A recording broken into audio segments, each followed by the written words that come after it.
আজকে ডিনারের মেনু রসগোল্লা, ছানা, গরুর খাঁটি দুধ আর রুটি। তো গমের আটার রুটি কিন্তু খাওয়া ভালো, ওজনটা শরীরের মেনটেন থাকে।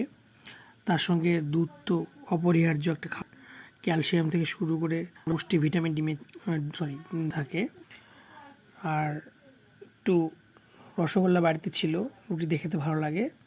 আর ছানা আছে, তো ছানাটা আমার খুব পছন্দের, খুব টেস্ট আর কি। ছানা দিয়ে রুটি আমার খুব ফেভারিট খাবার।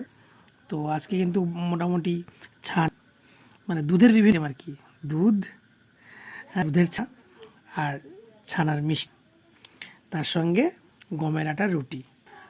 তো তোমরা দুধ রুটি খেতে ভালোবাসো বা ছানা রুটি খেতে ভালোবাসো বা রুটি মিষ্টি খেতে ভালোবাসো করে জানাও, আমি কমপ্লিট করি।